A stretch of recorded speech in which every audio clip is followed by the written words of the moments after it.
Bonjour mesdames et messieurs et heureux de vous retrouver à cette édition de la mi-journée. Une collision frontale entre deux trains a fait 8 morts et plus d'une centaine de blessés ce matin dans le sud de l'Allemagne. On ignore pour l'heure les causes de cet accident, mais les services secours sont mobilisés en nombre. Une catastrophe ferroviaire dans le sud de l'Allemagne. Ce matin, près de la ville de Bad Aibling en Bavière, deux trains régionaux sont entrés en collision frontalement.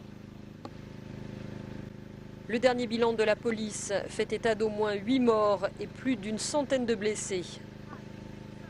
Parmi eux, une cinquantaine sont grièvement touchés et une quinzaine très grièvement atteints selon les services de secours. On ne connaît pas encore les raisons de l'accident. Il s'est produit autour de 7 heures, heure locale, à environ 60 km au sud-est de Munich. Les deux trains de la compagnie Meridian assuraient une liaison régionale entre Rosenheim et Holzkirchen. Ils se sont percutés frontalement. Il n'y avait en effet qu'une seule voie de circulation là où s'est produit l'accident. Aussitôt, les secouristes ont été déployés en nombre. Beaucoup d'hélicoptères ont été dépêchés sur place. Les blessés les plus graves ont en effet été acheminés dans des hôpitaux à Munich.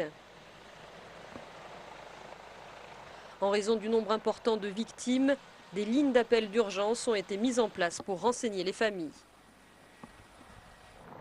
Le ministre des Transports allemand est attendu sur place. La police doit faire un point sur la situation à la mi-journée lors d'une conférence de presse à suivre en direct sur Euronews.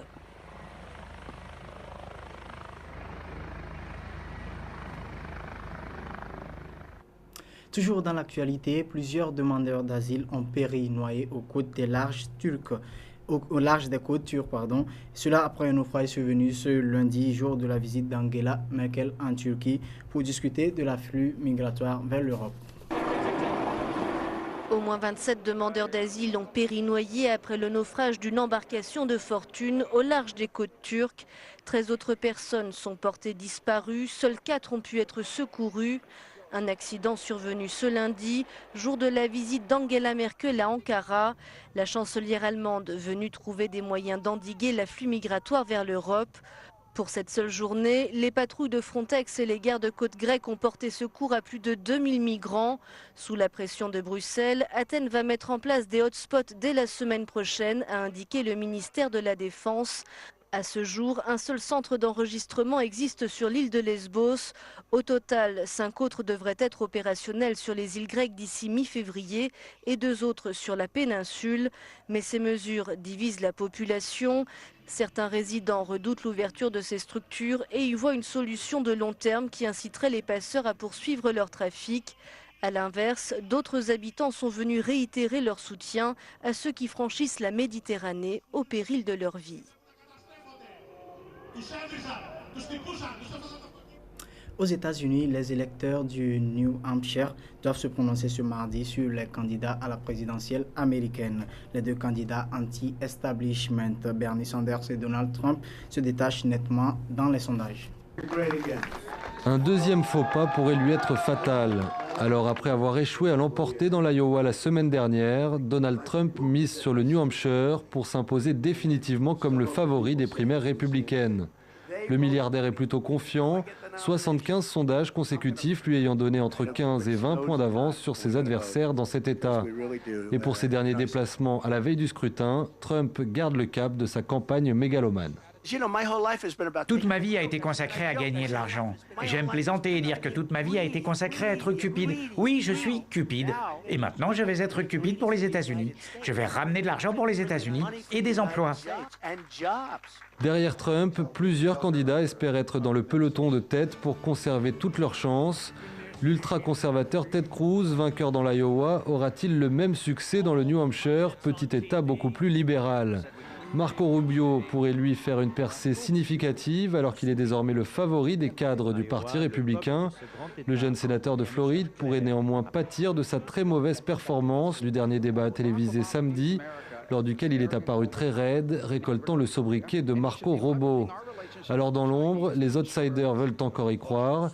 notamment l'ex-gouverneur de Floride, Jeb Bush, qui dispose toujours du plus gros budget de campagne, mais aussi le gouverneur du New Jersey, Chris Christie, qui pourrait bien déposer les armes en cas de mauvais score ce mardi. Et pourquoi pas celui de l'Ohio, John Kasich, peu connu du grand public, mais qui a grimpé dans les sondages du New Hampshire, où son profil de modéré semble séduire les électeurs, dont près de 45% sont enregistrés comme indépendants dans cet État et se décident souvent au dernier moment. Une donnée qui incite également les deux prétendants à la primaire démocrate à multiplier les déplacements dans les dernières heures avant le vote. Je suis très heureuse d'être ici à la veille des premières primaires dans le pays afin de convaincre le plus d'électeurs possible de venir voter pour moi demain. Je ne pense pas qu'un peu de neige va empêcher les gens d'aller voter, n'est-ce pas ? Mais ici, c'est bien le très à gauche Bernie Sanders qui est donné gagnant dans les sondages, avec environ 13 points d'avance sur Hillary Clinton. Le sénateur du Vermont de 74 ans et son désir de révolution politique devraient donc continuer à mettre des bâtons dans les roues de l'ex-secrétaire d'État, toujours ultra favorite au niveau national. Hong Kong a été le théâtre des violents affrontements dans la nuit d'hier. Ceci après une tentative de dispersion des vendeurs à la sauvette par la police dans le quartier de Mong Kok. L'intervention a déclenché une émeute et 25 personnes environ ont été arrêtées. Mong Kok, zone très commerçante de Hong Kong, est étrangement calme ce mardi. Le quartier est quadrillé, seuls subsistent les stigmates d'une nuit de violence. Quelques heures auparavant, des affrontements jusqu'à l'aube. Un policier qui tire en l'air pour arrêter une foule en colère, des manifestants qui défient les forces de l'ordre. Les arrestations sont musclées et évidemment rapidement justifiées par les autorités. Ils ont endommagé des voitures de police et des bâtiments publics, puis jeté des briques aux officiers de police, y compris à ceux qui étaient déjà blessés. Des émeutes survenues lorsque les policiers ont tenté de déloger des vendeurs à la sauvette dans le quartier le jour du Nouvel An chinois. Parmi la foule en colère, des militants, membres de la mouvance dite localiste, venus défendre ces vendeurs. Des manifestants jeunes pour la plupart et toujours en lutte contre l'emprise chinoise sur l'ancienne colonie britannique. Une emprise qui avait déjà suscité une vague de manifestations en 2014. La révolte baptisée Révolte des Parapluies, symbole de dizaines de milliers de mécontents, paralysant plusieurs quartiers de Hong Kong, notamment son poumon financier, pour réclamer un véritable suffrage universel lors de l'élection de leur gouverneur. Peine perdue, puisque les autorités chinoises n'ont pas plié, malgré des semaines de bras de fer.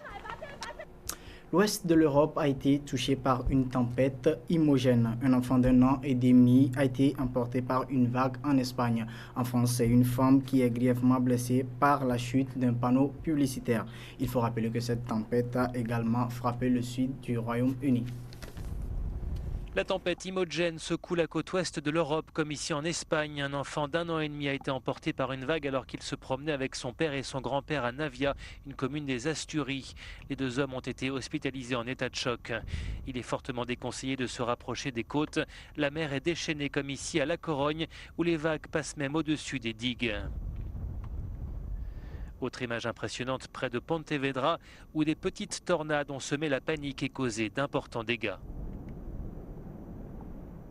Tout a commencé à tourner, on a entendu un bruit terrible. Je me suis dit, mais mon Dieu, qu'est-ce qui se passe ? En France, une femme a été grièvement blessée par la chute d'un panneau publicitaire. Elle se trouve dans le coma. En tout, 22 départements de la côte atlantique, mais aussi du nord et du centre, sont en alerte orange jusqu'à demain matin. En certains endroits, les rafales de vent atteignent les 120 km/h. La tempête frappe également le sud du Royaume-Uni, causant quelques frayeurs. Des arbres sont tombés sur des voitures et des habitations, comme ici, à Bristol. Si j'avais été plus près de la fenêtre, j'aurais pu être grièvement blessé, dit cet homme. En Cornouailles, un camion a été renversé par le vent, entraînant la fermeture d'une voie rapide. Par ailleurs, des milliers d'habitants sont privés d'électricité dans la région. Le Pays de Galles est également dans l'œil de la tempête.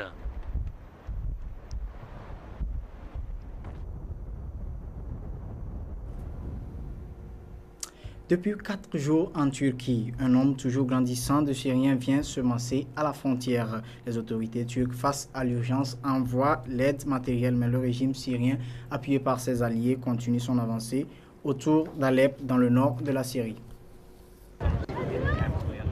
Des structures métalliques et du matériel isolant pour monter des tentes. Depuis 4 jours, le balai de camions qui traversent la frontière syrienne est incessant.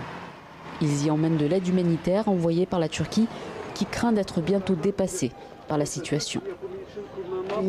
Si l'objectif c'est de vider ces zones d'habitation, nous risquons de ne pas avoir suffisamment de ressources puisqu'il s'agit d'une très importante population. Seuls les camions et les ambulances sont autorisés à passer. Déjà 8 camps pour ceux qui avaient dû abandonner leur maison existent de l'autre côté de la frontière. Dans l'urgence, Ankara y organise la construction de nouvelles structures d'accueil. Devant le poste frontière côté turc et pour les réfugiés qui ont pu fuir la guerre, l'inquiétude laisse désormais place à la colère. Il y a plus de 60 000 personnes, des enfants et des femmes. Ils ont tous réussi à échapper aux bombes. Et maintenant, ils sont morts de froid. Laissez-les entrer, on ne comprend pas ce que vous faites. La cause principale de cette situation, c'est les bombardements russes. La communauté internationale a toutes les cartes en main pour arrêter cela, mais elle n'en a pas la volonté. À mesure que l'offensive du régime s'intensifie et ses positions avancent dans le nord de la Syrie, Ankara craint un afflux massif qui pourrait dépasser les 100 000 personnes. Et puis notez qu'un Sport pour terminer cette édition. Après leur victoire dimanche soir face aux Aigles du Mali au championnat d'Afrique de football 2016, l'équipe de football de la République démocratique du Congo est rentrée au pays. Elle a été reçue par le président de l'Assemblée nationale à Kinshasa. Retour triomphal pour les léopards de la République démocratique du Congo dans un avion affrété par Joseph Kabila et accueilli par le président de l'Assemblée nationale. Les 11 Congolais étaient surtout très attendus des supporters, encore euphoriques au lendemain de leur victoire 3-0 contre les Aigles du Mali. Énormément de joie pour nous, pour le peuple congolais. Donc l'expression est toute simple, c'est extraordinaire. Dès le premier entraînement, on avait décidé de travailler pour aller chercher la coupe. Donc on a réussi à faire ce qu'on avait décidé. L'équipe de Florent Ibenge offre à la République démocratique du Congo son 2e titre en championnat d'Afrique des Nations après la victoire de 2009 en Côte d'Ivoire. Euphorie également pour le jeune joueur Doxa Giganki qui participait pour la première fois à cette compétition réservée aux joueurs évoluant sur le continent. Pour nous, la coupe représente la paix et l'union dans le pays. Une victoire pour la nation congolaise qui ne laisse donc pas indifférents les politiques. Lorsque les Congolais sont réunis, nous sommes forts et nous sommes imbattables. Que ce soit ceux qui sont sur le terrain ou en dehors du terrain, on a tout fait pour que la victoire nous arrive. Et c'était une joie immense. Seul bémol à ce retour en fanfare, l'escorte à vive allure de l'équipe par la police vers l'hôtel où ils seront logés jusqu'à mardi. Les léopards ne se sont pas prêtés au bain de foule traditionnel qui accompagne généralement la victoire, aux grandes dames des milliers de supporters venus les acclamer et voir le trophée. Eh bien, c'est la fin de cette édition. Merci de l'avoir suivi et bonne suite de nos programmes sur la radio-télévision Delta Santé.